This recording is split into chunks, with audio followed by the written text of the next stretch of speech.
relationship ladder is almost complete. We have reached the final feature of a healthy, thriving relationship. It is that last pillar of the relationship ladder that, again, holds all of the steps together and should be constant. And it is the idea that individuals within a relationship should strive to work on their mental health. Now, approaching this with a growth mindset, we want to work on our mental health. We don't need to be mentally healthy. I'm not saying that mental health issues, people who have mental health issues shouldn't be in relationships. That's not what I'm saying. I'm saying that when individually we work on our mental health, our relationships are going to be that much stronger. And so, what does working on mental health mean? What does that look like? It can look like getting to know yourself so that you truly understand who you are, what you want, what you need from your partner, what your emotional triggers are, and how to cope or how to self-soothe so that you are less emotionally reactive, so that the emotional ego that we have talked about has a greater chance at being redirected in those moments of conflict, so that you know how to stand strong on your own so that you can be strong together. So what does it mean to work on mental health anyway? I'm going to give you a couple examples here. So a checklist, and you can kind of go through this in your mind and see if you're doing some of these things already. I know how to self-soothe. I know how to make myself feel better, help myself feel better after I've had a bad day. I know how to ask for help when I need it, and I'm not afraid to. I can grow into trusting others.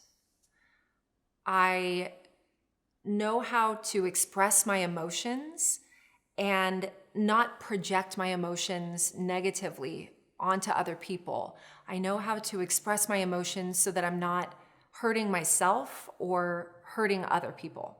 I know how to generally take care of myself and have a balanced lifestyle. I feel a general level of satisfaction with myself and with my life more often than not. I can learn to cope with or work to accept adversity and challenges. I know how to self-soothe. I know how to help myself feel better after a tough day. I know how to ask for help when I need it, and I'm not afraid to. I know how to express my emotions in a way that doesn't hurt me and doesn't hurt other people. I know how to express my emotions without hurting myself and hurting other people. I know how to generally care for myself and live a balanced lifestyle. I can learn to cope with and maybe even eventually accept challenges or adversity. And I feel like I can grow to eventually trust others. Think about this. Our society tests and measures almost everything, seemingly, from SAT scores to driver's license tests. And there's a huge emphasis on physical health, on education, on career, on financial health.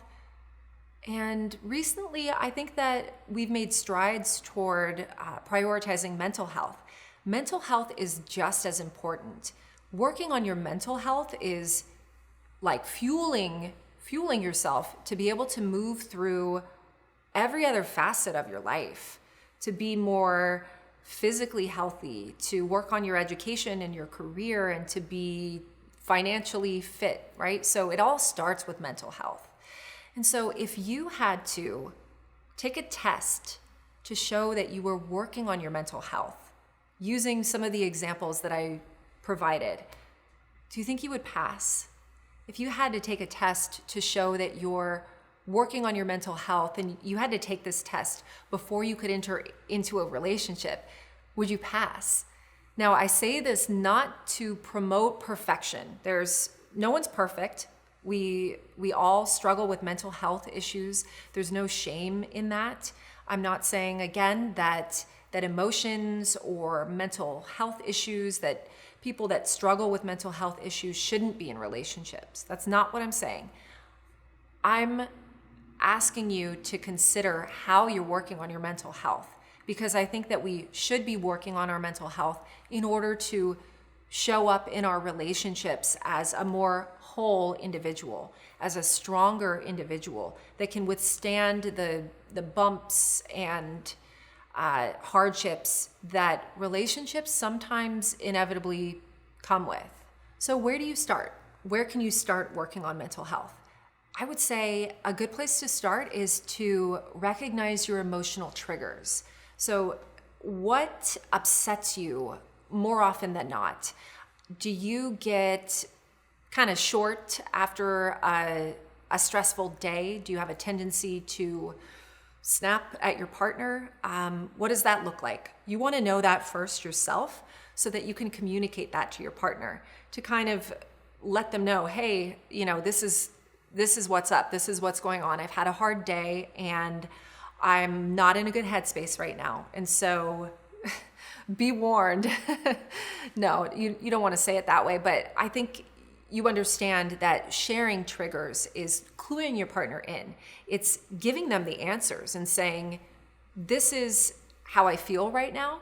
This is a trigger for me, and this is exactly what I want or need from you. And so this is helping your partner know how to behave with you. From there, I think it's really important to know how to self-soothe, to know what your own innate coping skills are. I'm sure that you already have some. Maybe you're not even aware of them. I go back to meditation a lot. I love meditation, so that's one of mine.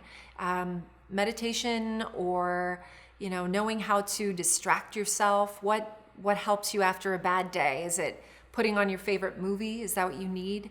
Do you need to connect with somebody? Are you an extrovert and you really need to sit with your partner and process and hash out this day you had? Or are you an introvert? Do you want to just, take a bath and pamper yourself, or watch a movie and you need to take a step back? You don't necessarily need much from your partner.